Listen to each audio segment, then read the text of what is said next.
here again with Falcon Quest, Birds of Prey. Take a little bit of time here and we're going to feed the spectacled owl. I should say maybe the spectacled owlet, because she is still quite young. She's not quite able to fly. She could probably go for a certain distance, but she's not able to go a very far distance yet with her flight. Her flight feathers are still growing a little bit. But I use a glove when I hold my bird, not because her talons are so extremely sharp or anything. It's mainly because our skin, when we hold these birds of prey, our skin tends to wiggle and move. But a glove, that leather on that glove gives them a good solid base to stand on, and it's easier for them. Also, like when I'm holding one of my falcons or when her talons are sharper, it does protect you obviously from the power of the grip and also the sharpness of their talons. But here we go. I named her Delilah. Of course, we know they don't learn their names. And to help her, she's a little bit on the clumsy side still. She's kind of not working with me real good, which is the way it works sometimes. And but anyway, this is Delilah, and I'm just checking her, making sure she's okay, making sure that she appears healthy to me and everything. And she does. She's bright-eyed. She's responding well to stimulus. It's hard to know sometimes because these are nocturnal animals. So during the day they can become quite lethargic. Today is very warm. It's humid. It's very hot. It's about 90 degrees here in South Carolina with our humidity and such things. It's just a nice warm day, and so she is on the laid back side. It's the middle of the night for her, middle of the day for me. And so I'm going to go ahead and put her back up here on her block just to give her a place to sit. And what I'm going to feed today is chicken gizzards.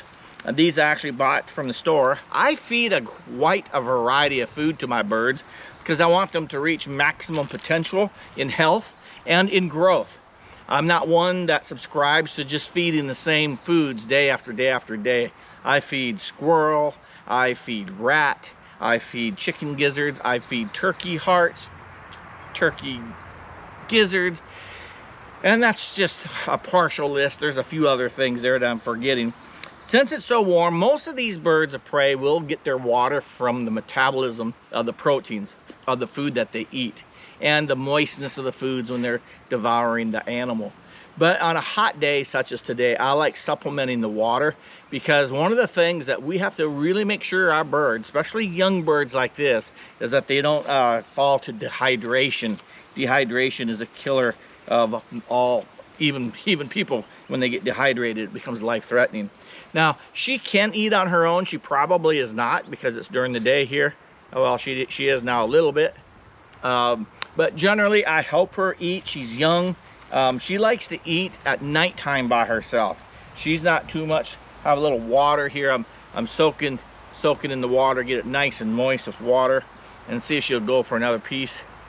And she kind of is. She's backing up. But what I do, I've done this many times with many different birds, is I just open their bill and I help them. She's at a stage in her life right now where she'll eat a little bit on her own, but she prefers to do it under the cloak of darkness rather than in the middle of the day.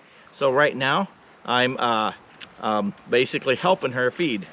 Some of these she's basically eating on her own. I'm just helping her a little bit.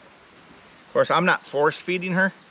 Force feeding her is a little bit different when you have to force feed a bird that's maybe in rehab, that type of a thing. I'm just helping her, persuading her that she wants to eat now. And so she's actually going for it, and then I'm just kind of helping her line it up, and then she's swallowing it on her own. So right now I'm feeding chicken gizzards. Now this evening, before dark, I'll feed her again probably, and it will probably be rat this evening.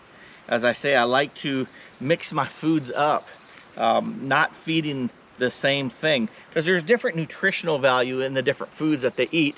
And of course, these birds of prey in the wild, when their parents are catching food and bringing food back to the eyrie or back to the nest, it's a variety of foods. And It is my belief, this is just me now, but I think there's enough backing with other people that work with these different birds of prey that there's an agreement that because we have fed more of a monotone type of a diet, that the birds, some of the birds that are fed that way tend to be a little bit smaller in size and maybe not have quite the strength and stamina that a bird that's fed more of a variety is being fed. Well, she's going for it now pretty good. Good.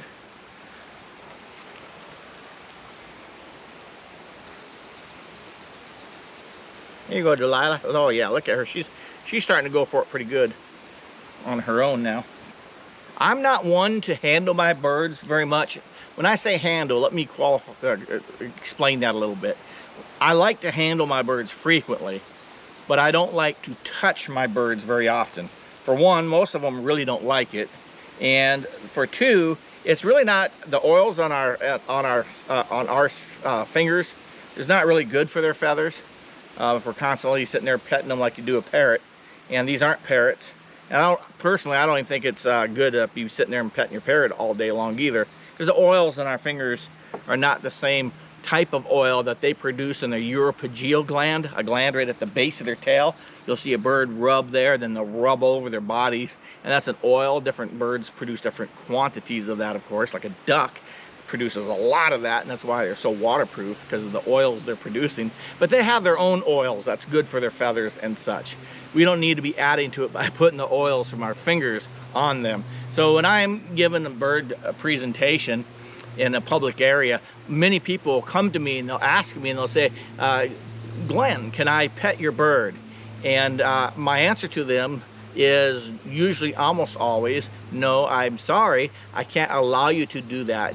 For one of the reasons is, as soon as one person sees you petting the bird, then these 50 other people are going to want to do the exact same thing.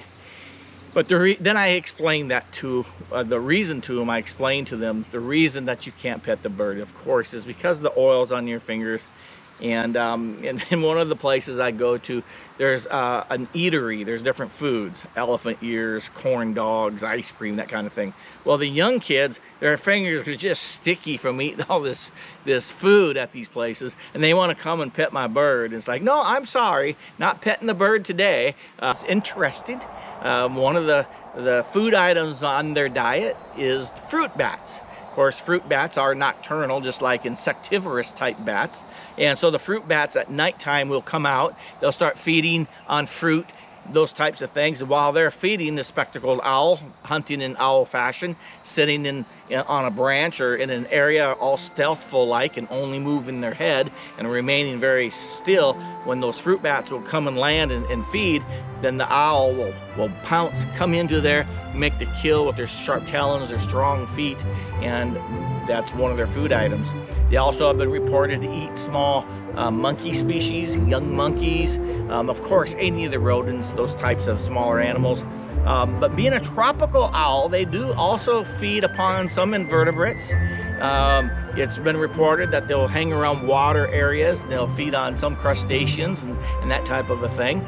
They also will go after some of the reptiles, some of the lizards and snakes and those types of things.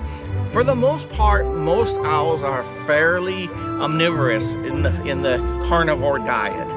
They don't focus a whole lot just on one species of food or one grouping of food. They're pretty opportunistic feeders, and as long as it's meat, they're pretty good to go with that.